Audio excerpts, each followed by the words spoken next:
My sisters, listen to me carefully, because a lot of women are living with a pain that nobody sees, and they keep smiling on the outside while their heart is starving on the inside. If your husband ignores you emotionally, if he is present in the house but absent in the heart, if you feel like you are speaking to a wall, do not click away. Stay with this message till the end. Because if you listen properly and apply what I'm about to share, you will walk away with a clear solution and a clear first step, and you will thank me later. Many people are doing things wrong their whole life without realizing it, and that is why the love does not grow and the peace does not stay. I want you to catch this now before years pass and you look back with regret. Tell us your story so this message reaches more sisters who are silently crying, and so you remind your own heart that your love for Allah is bigger than your pain. And listen carefully, because it is the one thing most women never do first, even though it changes everything. My sister, I know what it feels like when you are emotionally ignored. You start questioning yourself. You start asking, am I not enough? You start thinking, maybe I am not attractive anymore. Maybe I am not interesting anymore. Maybe I did something wrong. You might even start doing more and more, hoping he will notice. You cook more, you serve more, you stay quiet more, you beg more, you forgive more. But inside, the emptiness grows. And the most painful part is not even the silence. It is the loneliness you feel while you are still married. You are not asking for luxury, you are asking for warmth. You are not asking for a palace, you are asking for attention. You are not asking for a perfect man, you are asking for basic emotional care. My sister, this pain is real, and Islam does not dismiss the feelings of a woman. Islam came to honor you, to protect you, to give you dignity, to give you rights, and to teach you how to live with wisdom even when life is difficult. But I want you to understand something very important before we go deeper. Emotional neglect can have different faces. Sometimes it is cruelty, sometimes it is arrogance. Sometimes it is a man who enjoys power and enjoys making you feel small. And sometimes, my sister, it is not hatred, it is weakness. It is a man who never learned how to express emotions. It is a man who is drowning in stress and does not know how to speak. It is a man who is addicted to his phone, addicted to work, addicted to distractions. It is a man who carries wounds from childhood and thinks silence is strength. So we must be wise. We must not react in a way that destroys our own peace. We must respond in a way that brings healing, or at least brings clarity. Now you asked, what does Islam teach you to do first? My sister, the first thing Islam teaches you to do is to take your heart back to Allah before you demand your heart from a human being. This is the step most people skip. They chase the husband, they chase the conversation, they chase the apology, they chase the attention, and they forget the Lord of all worlds who controls hearts. When your heart is attached only to a human being, you will feel like you are dying when that human being fails you. But when your heart is anchored to Allah, you still feel pain, yes, but you do not collapse. You become steady, you become wise, you become calm, you start thinking clearly. You stop begging in a way that lowers your dignity. You stop reacting in a way that makes things worse. You start moving with purpose and trust. So the first step is not to confront him with anger. The first step is not to complain to the whole world. The first step is not to stalk his phone or test him or punish him or go cold. The first step is to return to Allah in a way that changes your internal world. Because when your internal world becomes stable, your external decisions become wise. And I promise you, my sister, when you fix the inside, the outside begins to change in ways you did not expect. How do you return to Allah in this situation? You do it with honesty. You stand in prayer and you speak to your Almighty Creator like a daughter speaks to the one who never ignores her. You say, "Oh Allah, my heart is heavy. Oh Allah, I feel unseen. Oh Allah, I feel lonely. Oh Allah, put love and mercy in my home. Oh Allah, guide my husband and guide me. Oh Allah, help me speak with wisdom and help me act with dignity." And my sister, do not underestimate the power of crying in prayer. Some hearts open in prayer before they open in conversation. Some homes change after the night prayer more than they change after 1,000 arguments. When you do this, something happens. You stop expecting perfection from a human being. You stop making him your source of worth. You stop measuring your value by his attention. Your value comes from Allah. You are honored by Allah. You are seen by Allah. You are rewarded by Allah.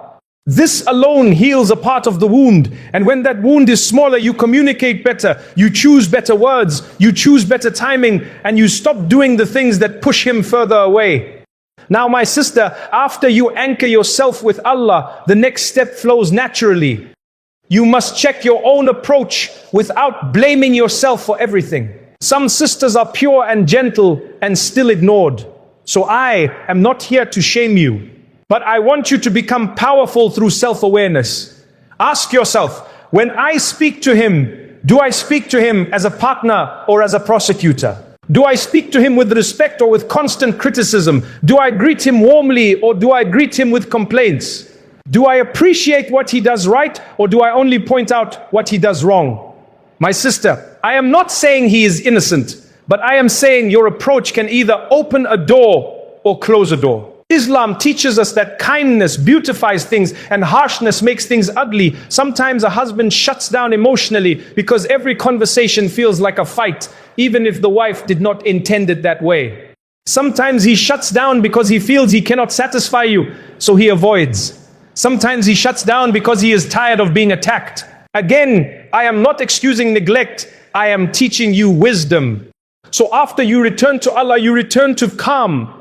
You return to softness. You return to a clear goal. Your goal is not to win an argument. Your goal is to heal connection. This changes everything. You will speak differently. You will choose words that invite him rather than corner him. You will stop saying you never care. You always ignore me. You are the worst. Because these words trigger defense, and defense kills vulnerability. Emotional connection needs vulnerability. A man will not be vulnerable with someone who is attacking him, even if he deserves correction. So we correct with wisdom. Now, my sister, let us move to the moment that decides whether things get better or worse. The conversation. Islam teaches us to speak good or remain silent. That means your tongue is not free to destroy the person you live with. Many marriages lose peace not because of big sins, but because of words that cut. So the way you start the conversation matters. Do not start it when you are boiling. Do not start it at the door when he comes tired. Do not start it in front of children. Do not start it after a fight. Choose a calm time. Choose a time when he is not distracted. Choose a time when you can speak without tears turning into accusations. Then you begin with warmth and truth together. You can say, I want to talk to you because you matter to me. I miss you. I feel alone even when you are here. I do not want to live like strangers. I want us to be close again for the sake of Allah. My sister, this style is powerful. It shows you are not his enemy. It shows you are not trying to shame him. It shows you are inviting him back to the marriage. And many men, when they feel invited, they soften. Then you speak about your need clearly, not with drama, not with threats, not with emotional explosions. You speak like a woman who knows her worth and knows her faith. You say, I need emotional presence. I need you to look at me when I speak. I need a few minutes of your day where we talk and connect. I need kindness in your tone. I need you to ask me how I am. I need you to notice when I am tired. You are not asking for a fantasy. You are asking for mercy. My sister, you might fear that he will dismiss you or laugh or change the subject. If he does, you do not lose control. You do not insult. You do not beg. You stay calm and you repeat your core sentence. I feel alone. I want closeness. I want this marriage to have mercy. I am asking you to work with me. Your calmness is your strength. Real strength is controlling yourself when angry. Islam teaches that. Now here is where many sisters make a mistake. They think if I speak once and he does not change instantly, it is hopeless. No, my sister, people do not change overnight. especially men who have lived emotionally closed for years. They need time. They need repetition. They need small steps. So the next thing you do is you ask for one small practical change, not a complete personality transformation. For example, you ask for 10 minutes daily with phones away. 10 minutes. You ask for one weekly walk together. You ask for one meal together without screens. You ask for a daily check-in question. How was your day? How are you feeling? And you also offer something in return, not because you are begging, but because marriages heal when both sides give. Now, my sister, I want to connect this to something deeper. Many women want emotional attention, and they deserve it, but they also ignore something that opens a man's heart. Respect. I am not talking about accepting injustice. I am talking about speaking to him with dignity, not humiliation. Many men shut down because they feel disrespected, and many women feel ignored because they feel unloved. So both are hurting and both are reacting. Islam teaches balance. It teaches that the best believers are those with the best character, and the best are those best to their spouses. That includes you and includes him. So when you speak, keep your character high. This is not weakness. This is worship. It is for Allah. And when you maintain your character, you are protecting your reward even if he fails.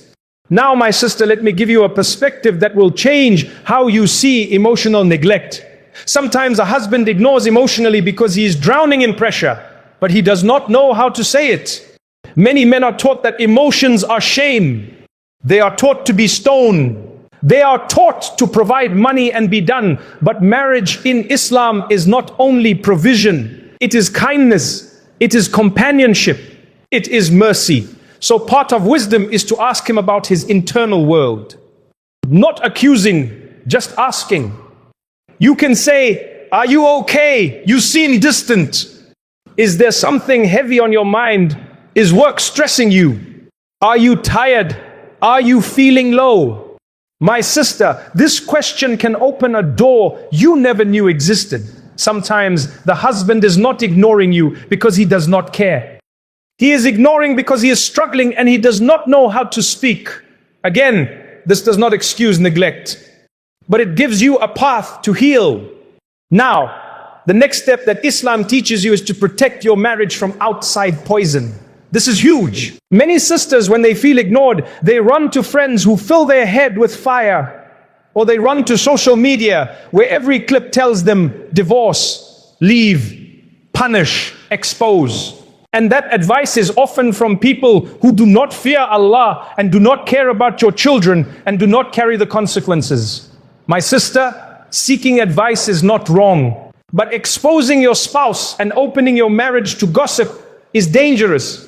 The Prophet, peace and blessings be upon him, warned about people who spread private matters between husband and wife. That includes intimate matters and also private conflicts, so be careful.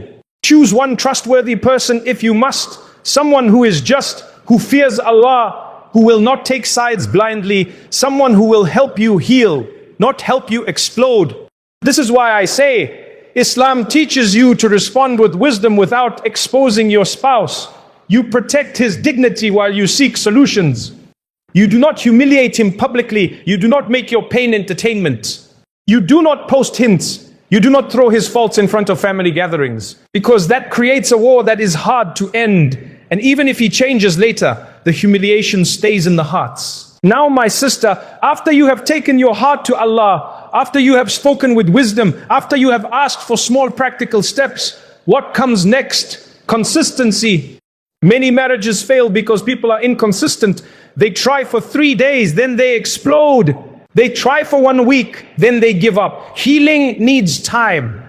So build a routine of calm communication, a routine of small moments together, a routine of gratitude. And yes, my sister, gratitude is a powerful tool, because when you only speak about what is missing, the husband feels like a failure, and the man who feels like a failure shuts down more. But when you notice a small good, you water it, and it grows. If he did something kind, say thank you.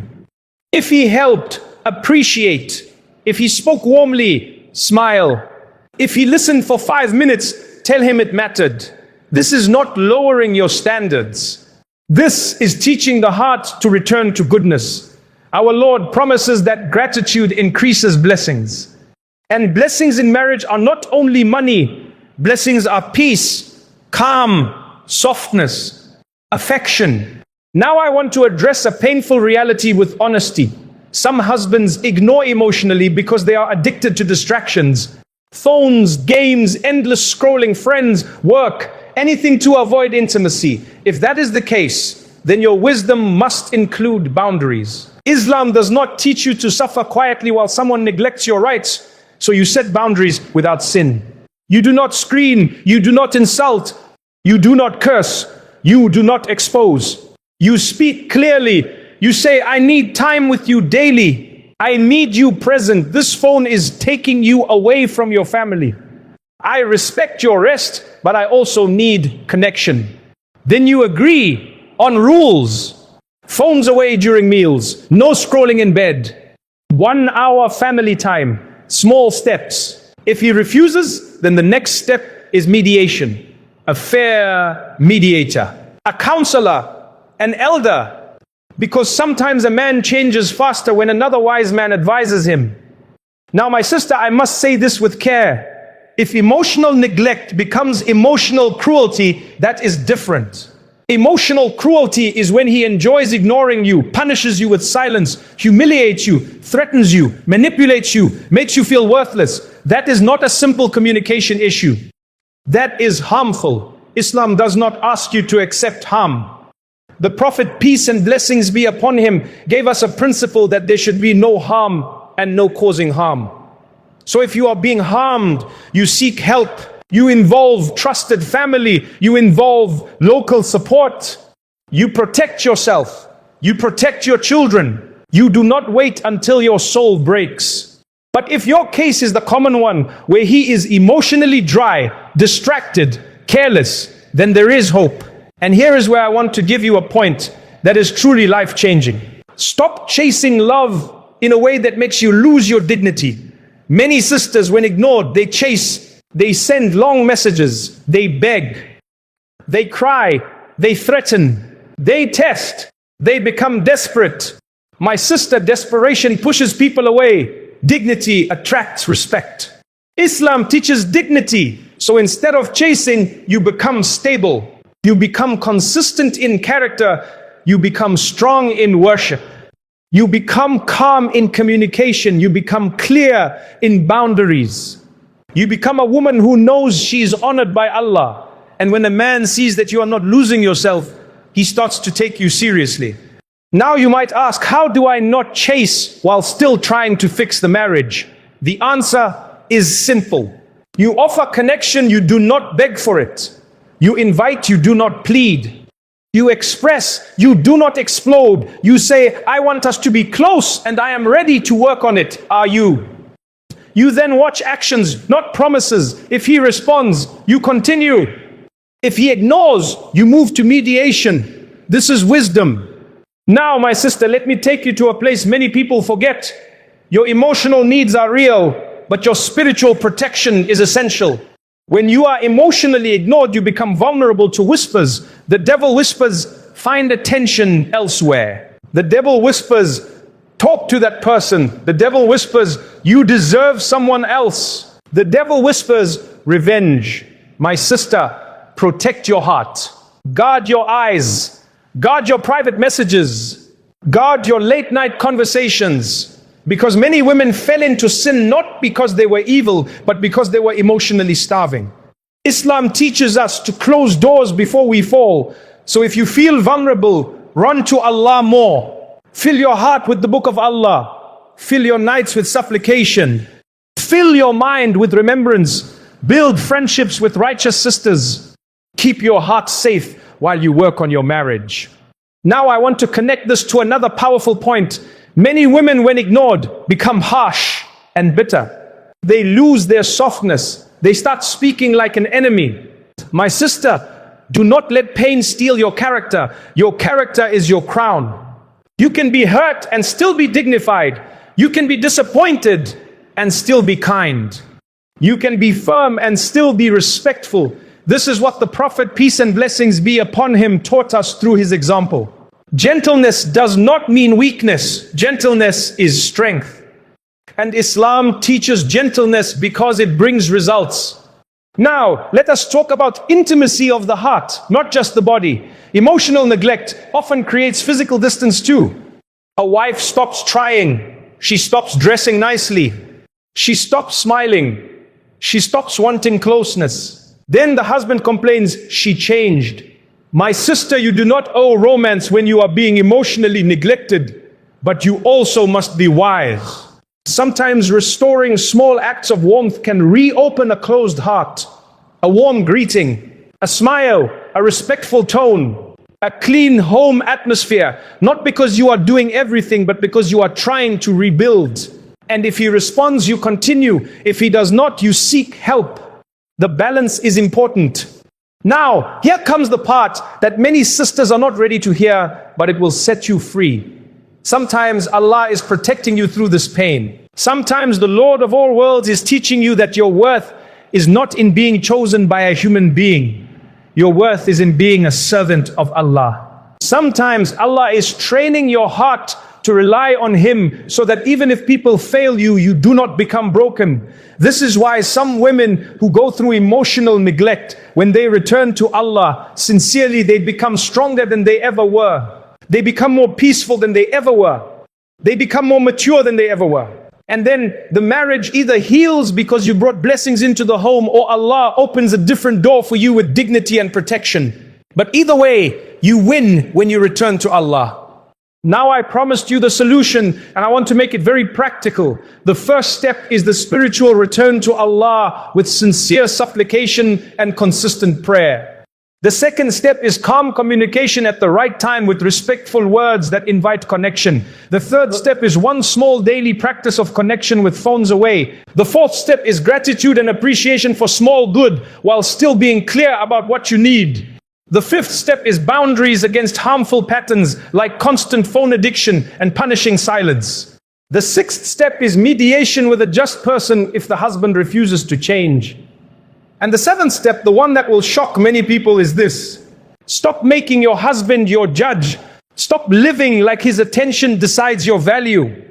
My sister, if you build your self-worth on his mood, you will be a slave to his neglect.